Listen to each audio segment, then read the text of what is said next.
Bu yıl en çok beklediğim film sonunda geldi. Bilim kurgunun Yüzüklerin Efendisi olan Dün. The outsiders ravage our lands in front of our eyes.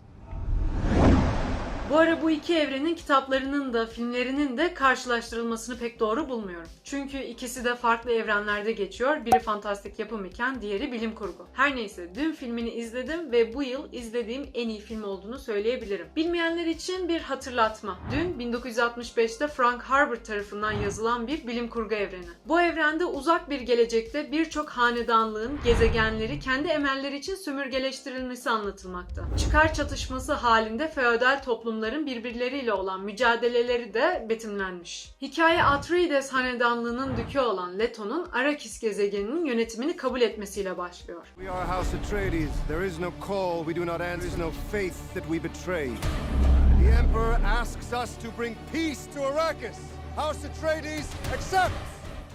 Leto'nun oğlu olan Paul Atreides'in hikayesiyle de evrene adım atıyoruz. Dad, what if I'm not the future of House Atreides? Arrakis çöl görünümünde elverişsiz bir gezegen gibi gözükse de çok önemli bir kaynağa sahip. Yaşam ömrünü ve zihinsel kabiliyetleri artıran baharat dedikleri bu kaynak aynı zamanda uzay navigasyonu içinde önemli bir yeri var. Rolling over the sands, you can see spice in the air. Baharatın sadece bu gezegende üretilmesi evrendeki hanedanlıkların politika, din gibi katmanlarla bu gezegeni kontrol etme yarışına girmesi konu edinilmiş. Tıpkı günümüzde yaşanan olaylar gibi. 2021 yapımı Dün filminde Herbert'ın ilk kitabının sadece yarısı işlenilmiş.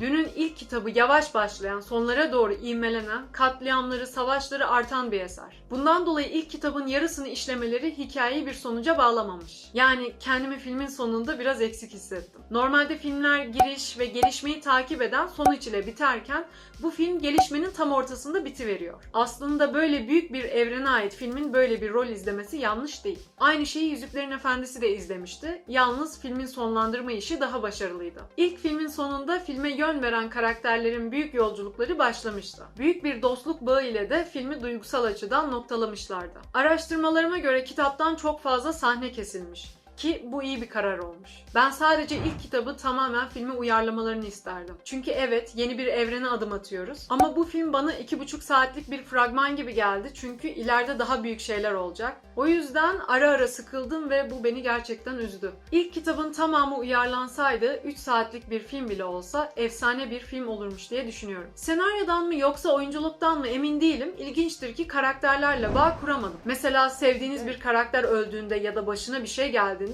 müziklerin doğru kullanımı, görsel geçişlerin yardımıyla da bu sizi bir şekilde etkiler. İşte bu öfke, üzüntü, heyecan, sevinç gibi herhangi bir duygu olabilir. Ben bunu nedense bu filmde hissedemedim. Hikaye belki mantık çevrelerinde geçen bir kurguya sahip olduğundan bu şekilde hissetmedim diye düşünüyorum. Dün'ü hiç okumadım. Eğer okuyanlar varsa kitapta etkileyici duygulara yer veriliyor mu? Kitabı okurken herhangi bir duyguyu yoğun hissettiniz mi? Lütfen yorumlarda bu konu hakkında beni bilgilendirin. Zaten ileride de bu seriyi okumayı düşünüyorum. Yönetmen Denis Villeneuve, bu ara adamın adı Deniz değilmiş, Denis'miş. Fransızca bir isim olduğundan ben hep yanlış telaffuz ediyormuşum. Neyse, yönetmen Denis Villeneuve bu tarz karmaşık bir eseri anlatıcılığında çok iyi kullanmış. Zaten Arrival filmiyle beni çok etkilemişti ve bu film ile de başarılı bir yönetmen olduğunu tekrar kanıtlamış. Film oldukça anlaşılır, kafa karıştıran bir geçiş veya olay örgüsü yok. Dediğim gibi kitabın tamamı uyarlansaydı daha başarılı olurdu diye düşünüyorum şahsen. Çünkü yavaş ilerleyen bir giriş yapılmış. David Lynch'in 1984 Dün filmine göre çok daha iyi bir bakış açısı da kullanmış kendisi. Oyunculara gelirsek zaten dop dolu bir kadro. Başrollerde Timothée Chalamet, Rebecca Ferguson, Oscar Isaac, Jason Momoa ve Zendaya bulunmakta. Zendaya'nın hayat verdiği Chani karakteri bu filmde fazla görmüyoruz. Hikayenin gidişatına bakarsak ikinci filmde daha çok yer alacakmış gibi gözüküyor. Bu filmde en bayıldığım şey sunmuş olduğu görsel şölen.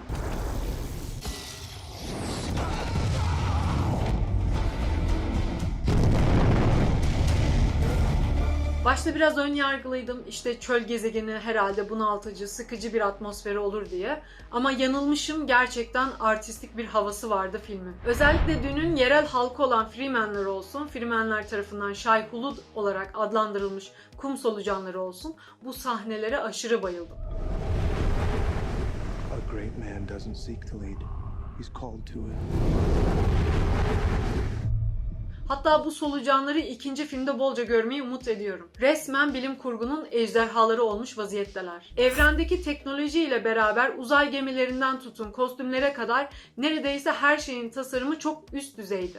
Mesela Yusufçuk gibi tasarlanmış uzay gemileri her ne kadar küçük bir detay olsa bile benim gerçekten hoşuma gitti. Kötü taraf diyebileceğimiz Baron ve onun askerlerinin savaşa hazırlık sahneleri de çok başarılıydı. Müzikler desen zaten Hans Zimmer'ın eserleri, gerçekten çok başarılı bir sanatçı ve bu büyük başarısını yine bu müziklerde görmemek mümkün değil. Film güzel bir film. Son zamanlarda izlediklerimin en iyisi diyebilirim.